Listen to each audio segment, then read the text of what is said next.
Welcome to the Deep Dive, your express ticket to being truly well-informed.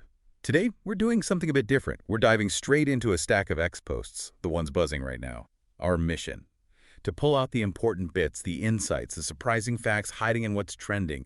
Think of it like taking the pulse of culture, tech, maybe even philosophy, moment by moment. We've got a huge range today: Hollywood deals, human endurance, market twists, AI, legal rights. It's all here. You're going to get that shortcut to really knowing what's up. Yeah, and it's fascinating, isn't it, how these posts, they seem random, but you look closer, you start seeing these underlying patterns, these conversations that really matter. We're basically connecting those dots for you today, helping you see that bigger picture. Okay, let's kick off with some massive entertainment news. Seriously big.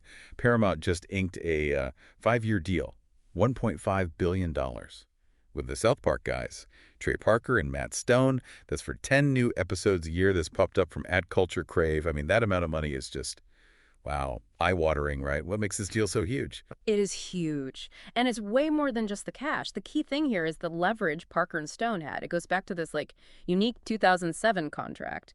It gave them 50% of the streaming revenue, that kind of deal. Almost unheard of. 50%. Okay, that's incredible leverage. Exactly. And get this new deal comes right when Paramount's in that messy Skydance merger situation. Parker and Stone apparently rejected a bigger offer before $3 billion over 10 years. They turned down $3 billion. Seems so.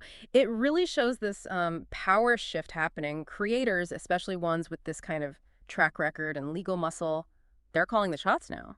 So it's not just popularity, it's smart strategy, a fundamental shift in creator studio dynamics. Yeah. But you mentioned content ownership. Mm-hmm. Is there a catch for fans with such a massive deal? Right. It signals a new era. Definitely. But yeah, there's a bit of a downside for global fans. Even with this huge investment, a lot of people outside the U.S. are losing access to the old South Park episodes on Paramount Plus. Why? Because the international licenses expired? Ah, okay. So the studio pays big for new stuff, but the back catalog gets fragmented. Precisely. It makes you wonder about the strategy, right? How valuable is $300 million a year for new episodes if people can't easily watch the classics? It seems, well, complicated, maybe even a bit short-sighted for global reach. Okay, let's pivot hard now. From big many deals to online chaos. Really showed the dark side of instant news. For a little while there, things got very confusing about Ozzy Osbourne. We saw Nick Wazadia post, breaking: Ozzy Osbourne has dealt at 76 per AP. Rest in peace, legend. Mm-hmm. But then conflicting stuff started popping up. Total digital storm. Yeah, that was a tough one. And it's such a stark example of how fast misinformation spreads and the psychological hit it has. That initial post from @NixOzodder, it had zero verifiable evidence, zero. And it flew directly in the face of the fact that Ozzy had literally just performed July 5th, 2025 at Villa Park. Despite his Parkinson's diagnosis. Right. Despite the Parkinson's diagnosis from 2019, it was a farewell gig, and by all accounts, a powerful one.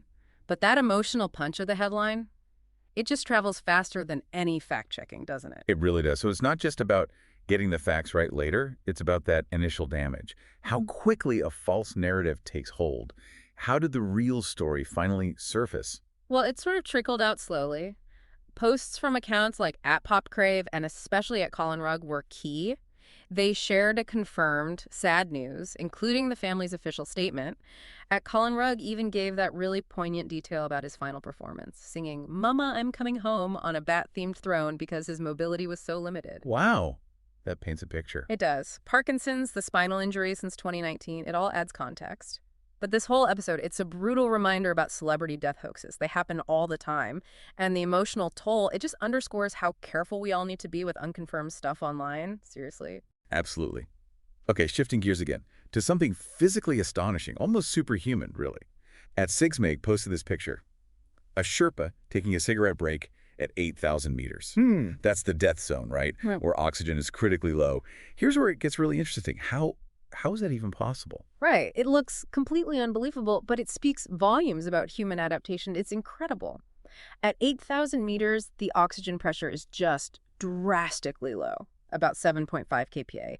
Compare that to sea level, which is like 21.2 kPa. For most people, that's immediate life-threatening hypoxia. Your body just can't cope. But not for Sherpas. Not in the same way, no. They've evolved, basically. They have exceptional acclimatization. Studies show it. Higher hemoglobin levels, yes, but also their cells use oxygen incredibly efficiently. It allows some of them to tolerate these conditions in a way that seems impossible to us.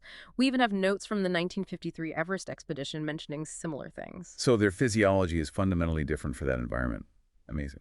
What about the cigarette part? I noticed it was blurred in some versions of the post. Yeah, that's interesting too, isn't it? The blurring reflects that whole ongoing debate on social media about showing tobacco use, promoting it, even accidentally, but medically. For someone highly acclimatized like a Sherpa in that specific environment, there's no clear evidence linking that occasional cigarette break directly to the kind of increased mortality risk we see at sea level. It mostly just highlights their extraordinary physiological resilience. Okay, sticking with visuals, but natural wonders this time. At Earth Curated shared this stunning photo. Beautiful sunset, mountains, thick fog, but zero description, just the image. Why would that trend? What's the draw? This taps into something we're seeing more of on X. It's this trend of sharing raw, unfiltered nature photos, almost minimalist. The idea is to just spark curiosity, let the image speak for itself. It's kind of a reaction against those hyper-edited, commercialized images you see elsewhere. Like an authenticity push. Yeah, exactly. A grassroots thing, people wanting real beauty, not manufactured perfection, the image itself.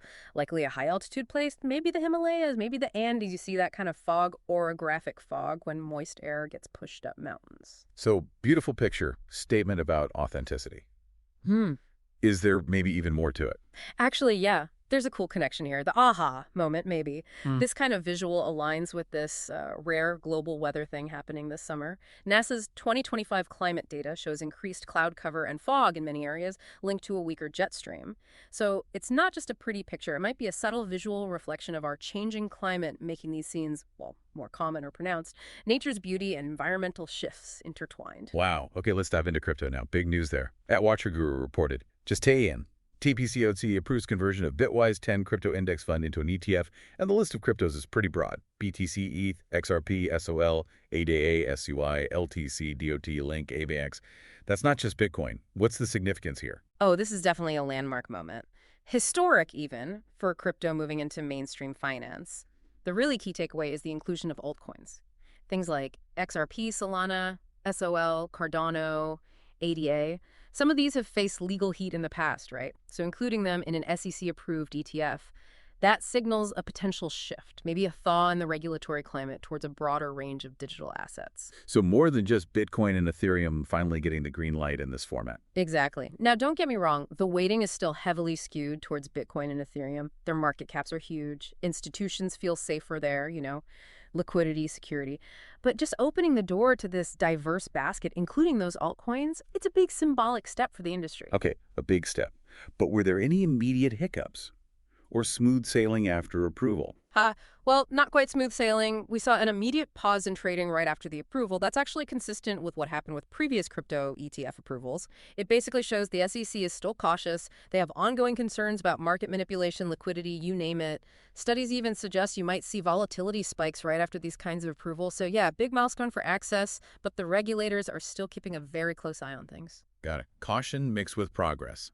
Now, let's switch to a market trend that seems totally backwards at first glance. Spencer Hakimian pointed this out. Toyota is up plus 8% on the news of a 15% tariff. Yeah, he explains. Ford, GM, Tesla, and the American guys, they're facing higher costs, 50% more for steel and copper, 25% more for Canadian-Mexican production. So why is Toyota up on tariff news? What does this mean? Right. It seems completely counterintuitive, doesn't it? But if you unpack it, it makes sense from a market perspective. That 8% jump, it's the market basically betting on Toyota gaining a competitive edge because of these tariffs. The key is the difference. Toyota gets hit with a 15% tariff under a specific U.S.-Japan deal, but U.S. automakers, they're facing much steeper tariffs, up to 50% on crucial materials like steel and copper, plus the 25% on parts or production from Canada and Mexico. So it's not a level playing field. The tariffs hit competitors harder. Precisely. And Toyota is incredibly well positioned because of its massive investment in U.S. manufacturing. They've poured over $80 billion into North America since 2018, got 10 plants here. That means they rely less on imported materials and parts that are subject to those higher tariffs. So their U.S. presence shields them, while American brands get squeezed by tariffs on their own supply chains. Exactly. It's a fascinating example of how trade policy can have unintended consequences. This tariff structure, meant maybe to protect U.S. industry, could actually backfire. It raises costs significantly for Ford, GM, maybe even Tesla, and those costs, they could get passed on to consumers as higher car prices, maybe 5–10% more, while Toyota potentially gains market share. It's complex. Really complex. Hmm. Okay, from markets to the future of tech, but still with cars. Mm. Sort of. Elon Musk gave a nod to the Tesla diner concept. He reposted something saying there should be more things like this. It's like a drive-in movie theater meets diner meets EV charging station, as from at Elon Musk himself. Sounds fun, kind of retro-futuristic, but what's the bigger picture? Well, it fits perfectly into Tesla's whole ethos, right? Integrating sustainable tech like EV charging into everyday life in cool, appealing ways, make it seamless. The Tesla Diner isn't just about food and a charge, it's imagined as a community hub and experience. But here's the really interesting tie-in. Remember the Tesla Optimus robot? The humanoid robot. Yeah. There was that post from at Tesla Optimus showing the robot serving popcorn at this conceptual diner.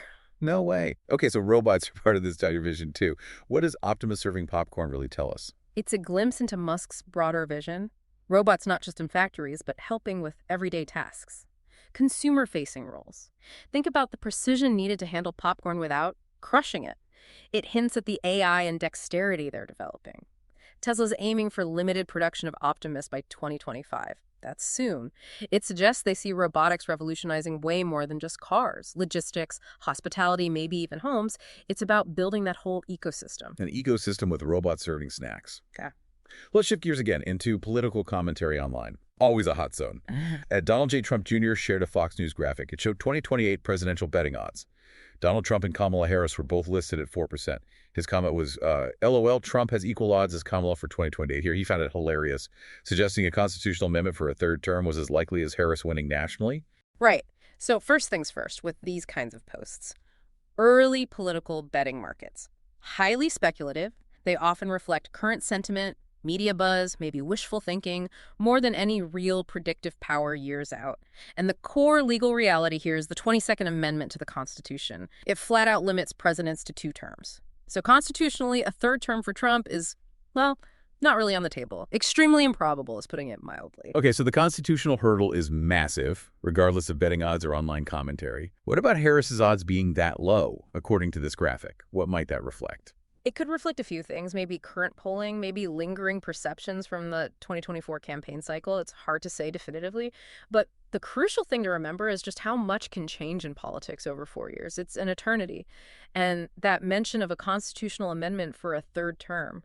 While term limits have been debated historically, after FDR, there's zero serious legislative momentum for that right now. It's political hyperbole. So, bottom line.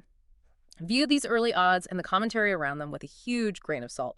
More entertainment than forecast. Understood. Skepticism warranted.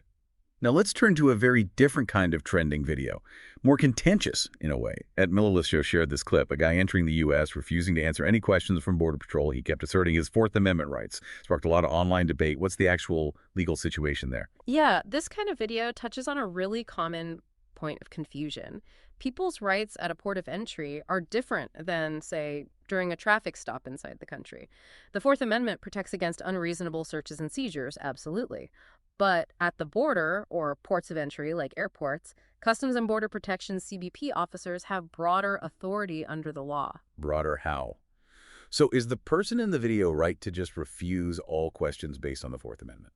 Not quite, or at least it's not that simple at the border itself. CBP officers are legally allowed to ask questions about your citizenship, your immigration status, the purpose of your visit, what you're bringing in, and they can conduct brief inspections, often without needing the reasonable suspicion required for many searches inside the U.S. Generally, cooperation is required for entry. So refusing to answer could lead to... It can lead to being pulled aside for what's called secondary inspection. More detailed questioning, maybe searches of belongings or electronic devices, or ultimately they could deny you entry into the United States. This kind of incident really highlights that tension, that gray area between individual rights, as commonly understood, and the specific legal framework governing border security. It's a recurring point of friction. Okay, that clarifies the legal nuance there. Fascinating stuff. Wow, what a whirlwind. We've covered so much ground just from these trending X posts.